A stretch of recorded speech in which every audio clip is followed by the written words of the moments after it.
Paano mo nalalaman kung mahal ka ng isang tao or totoo yung pagmamahal niya sa'yo?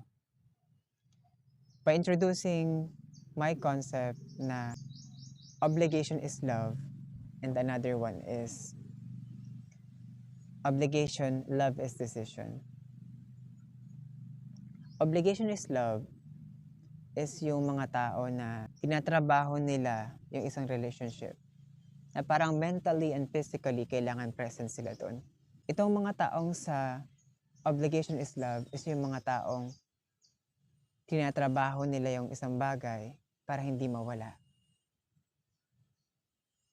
Dito naman sa obligation, love is decision, is tinatrabaho mo din. Pero alam mo, number one, na mahal niyo isa't isa. Tanggap niyo isa't isa. Hindi niya pinaparamdam na may pagkukulang sa'yo. At pang-apat, importante ka sa kanya. Kung pinaparamdam niya sa'yo may kulang sa'yo, para mapunta ka dun sa obligation is love, na para pagtrabahuhan mo to, standard ko to, kailangan, yung para nagkakaroon ka ng urge na itama yung sarili mo kasi parang pinaramdam niya sa'yo na may kulang o may mali sa'yo, kailangan mong punan yun para masatisfy siya. It's not a love. You're teaching the another person to learn something. Love is more than an action. It's a feelings that na nagko-connect sa inyo para magkaroon ng action together. Kaya the difference between these two na obligation is love and obligation love is decision, itong isa is a toxic work or toxic environment. Ito yung trabaho na tinatrabaho mo, hindi mo naman gusto yung trabaho mo. Trabahong yun.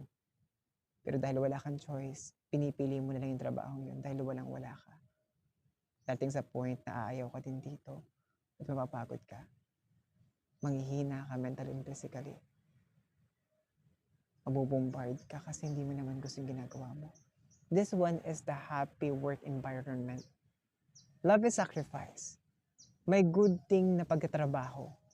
Yung mga bagay na gusto mong gawin kahit paulit at routinize mo na, palagi mo na siyang ginagawa, hindi ka napapagod. Kasi gusto mo yung ginagawa mo, mas lalo ka naging productive kasi gusto mo yung ginagawa mo. Ito yung klase ng love na may assurance na mas pinaparamdam yun importante ka. You both have same connection. Same flow. One flow. Hindi kayo nag-iiba ng direction. You're similar. I do believe na pag magkagaya kayo, nag-a-attract kayo together. Tama ba? Comment down sa comment section kung ano yung opinion nyo regardless this topic na ginawa ko.